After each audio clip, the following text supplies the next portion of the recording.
Welcome to video 3 of Objection Handling, Level 2. In today's video, we're going to take these obstacles to the operating room to see what might be underneath them. Now before we do this, let's take a moment and review what we learned in video 2. Now we learned to not allow our default obstacles to get in the way of them saying yes. This can be a pitfall for many. In presenting a phenomenal opportunity to those we want to assume that yes. From there we move on to step 2. To have vision of their why and to keep focused on our why. All right, now we've gone this far.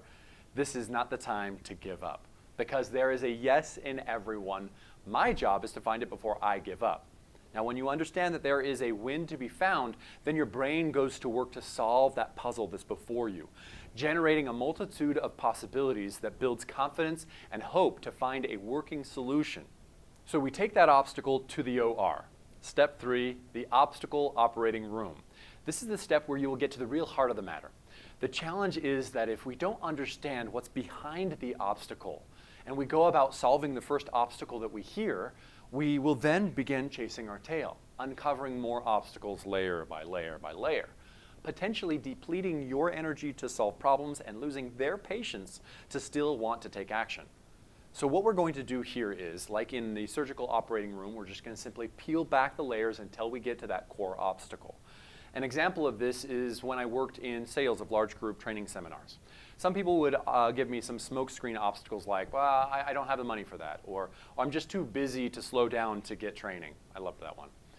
After some digging, peeling back the layers, we would come to realize what the real obstacle may have been, meaning, oh man, I'm afraid that I'm going to have to be forced to air my personal business in front of a large group, and that's uncomfortable. Now, once we solved that core emotional-based obstacle, then the others weren't much of an issue. The smoke screens disappeared. Now, don't get me wrong, many times the obstacle was money or time, but once I was clear on that, it was easy to overcome those obstacles. All right? So regardless, make certain you are doing the heavy lifting on something that will matter. So how do we do this? Just supposing there was one simple question that you could ask that would help dig deeper while maintaining a level of safety. You would want that, right? Of course. So here it is. Let's say I get that time obstacle, and they say, well, I don't have the time to get off work for something like that. Now, I'm not going to solve that obstacle yet. I'm just going to peel it back. I say, okay, that's understandable. What if time wasn't an obstacle? Meaning, if you were able to find that time that would work best for you, would there be anything else that might prevent you from coming? Then they would reply, oh, well, it's kind of expensive, and that's not something I previewed in my budget. Okay, we're going to peel back that no. It's a puzzle, remember. Just peeling back the layers, I would say, okay, I get that. Now, if there was a way that we could make it more affordable or create some extra opportunities so that it was affordable for you, now I'm not saying I can, just saying what if money wasn't an obstacle, what else might make it a challenge to make it? Now, I want to know what I can support you with here. And you keep repeating this process until you get to that yes, all right?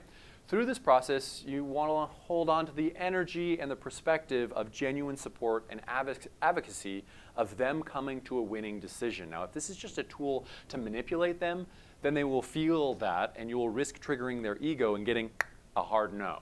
In my experience using this question over the last 9 years, I have felt that when I did my work to really connect with them prior to this point, then these questions harbored enough safety for them to really dig along with me.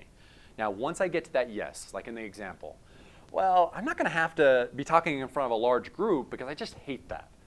And my reply, well, just supposing I could create a way for you to just sit back and absorb the training at your own comfort level without being called on, everything just really challenged by choice, would that work for you?